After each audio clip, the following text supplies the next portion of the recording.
वज़ीर-ए-आज़म शहबाज शरीफ खान साहब वज़ीर-ए-आज़म रह पाएंगे या नहीं? इंशाअल्लाह। और नेक्स्ट सर, आप वज़ीर ख़ारजा रह चुके हैं। हमने देखा कि अमेरिका के जो सदर थे उनकी हल्फ बर्दारी हुई है। हमने देखा कि इंडिया के वज़ीर ख़ारजा को मदऊ किया गया, लेकिन जहाँ पाकिस्तान के वज़ीर ख़ारजा को इस तरीके से मदऊ नहीं किया गया। और आपके बारे में भी ये खबरें आ रही थी कि आपको इन्विटेशन मिला है, लेकिन उसकी इस तरह से कोई आप लोगों की जानिब से ऑफिशियली कोई ऐसी तजदीद नहीं आई। तो इसके बारे में थोड़ा बताइएगा। आपका बहुत शुक्रिया। जहाँ तक हमारा वज़ीर ख़ारजा है, भारत के वज़ीर ख़ारजा है, उसमें अपनी अपनी फॉरेन पॉलिसीज़ होती हैं। जियो पॉलिटिक्स के लिहाज से आपको मालूम है कि चीन और अमेरिका के दरमियान क्या हालात हैं, और चीन की हुकूमत को और चीन के सदर को दावत मिलने के बाद ज़रूरी था कि भारत की तरफ से भी नुमाइंदगी हो, और भारत की तरफ से नुमाइंदगी हुआ। जहाँ तक पाकिस्तान की फॉरेन पॉलिसी है, वो अपनी जगह कायम और दायम है। जैसे कि आपको मालूम है कि पाकिस्तान के जो न्यूक्लियर असासे हैं, पाकिस्तान की जो मिसाइल टेक्नोलॉजी है, वो कायदे अवाम शहीद जुल्फ़िकार अली भुट्टो के तोहफे हैं, वो शहीद मोहतरमा बेनज़ीर भुट्टो की अमानत है। और जहाँ तक पाकिस्तान पीपल्स पार्टी की बात है, हम कभी भी उन असासे पे, हमारे प्रोग्राम पे सौदा करने के लिए तैयार नहीं होंगे, दुनिया जो भी चाहे। जहाँ तक मेरे जाने की बात है, ये खबर बिल्कुल सही मीडिया की तरफ से ही आया, और तो आप मीडिया से ही पूछे कि उनको ये खबर कहाँ से आई। नाश्ते के लिए मैं जा रहा हूँ, नाश्ता के लिए इंशाल्लाह ताला मैं जाऊँगा।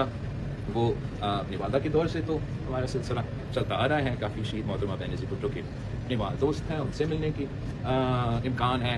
मैं ना कोई वज़ीर हूँ, ना हुकूमत का अहदेदार हूँ, तो मेरा कोई वैसे ऑफिशियल प्रोग्राम नहीं है कि मैं किसी हुकूमत के नुमाइंदे। काबीना में शमूलियत इख्तियार करते हैं सर, पीपल्स पार्टी काबीना में जा रही है सर? नहीं। अच्छा, बिलावल साहब से आप अपोजिशन में जब थे तो पीका के खिलाफ खड़े हुए और सहाफियों के लिए, लेकिन अब हुकूमत में आए तो ऐसा महसूस होता है कि दोहरा म्यार है कहीं ना कहीं कि पीका को सपोर्ट करने के लिए आप सामने आए, आपके साथी आपको याद होगा कि पीटीआई के दौर में भी जो पीका की तरह लेजिस्लेशन हुआ था, बिल्कुल पाकिस्तान पीपल्स पार्टी ने मुखालफत की, मगर हमने मुखालफत सिर्फ मुखालफत की वजह से नहीं की, और उस वक्त भी हमने अपने जो तरमीम है, अपने जो सजेशंस हैं, अपने जो इनपुट है, वो उस लेजिस्लेशन में शामिल किया।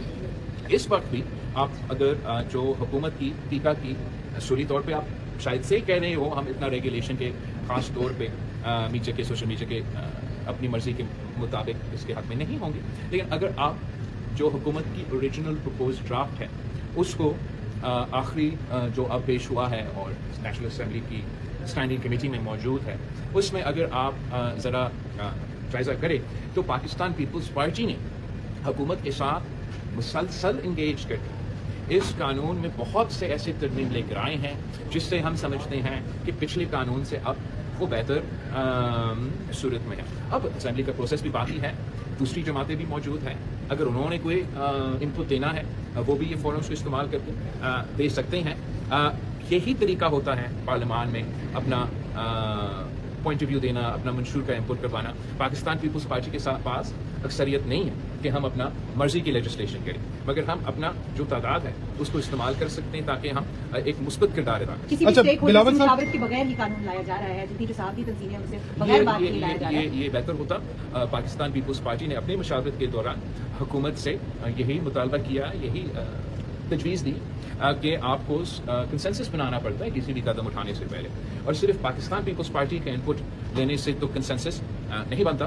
ख़ास तौर पे जो मीडिया और डिजिटल मीडिया के नुमाइंदे हैं, इनसे अगर मशावरत कमेटी स्टेज पे से पहले होता तो ज़रूर बेहतर होता। अच्छा, बिलावल साहब ये बताइएगा कि सुप्रीम कोर्ट में बड़ी हलचल है और उसके बाद ये भी तजिए चल रहे हैं कि शायद जो 26वीं आईनी तरमीम है उसको भी रोल बैक करने की कोशिश की जा रही है। अगर ऐसी कोई कोशिश होती है तो पीपल्स पार्टी कहाँ पे खड़ी होगी? जहाँ तक सुप्रीम कोर्ट का माहौल है, ये अफसोसनाक बात है कि जब भी सुप्रीम कोर्ट की ओहदे में तब्दीलियाँ आते हैं तो ब्रदर जो जजेस हैं वो चीफ जस्टिस के जो रास्ते हैं उनमें आसानियाँ पैदा करना चाहिए, ऐसे मुश्किलात पैदा नहीं करना चाहिए। वैसे अफसोस के साथ कहना पड़ रहा है अब ये एक 26th अमेंडमेंट या 22nd अमेंडमेंट ना हो, आपको ये मानना पड़ेगा कि ये अब पाकिस्तान की अदालत में एक रवायत बन चुका है।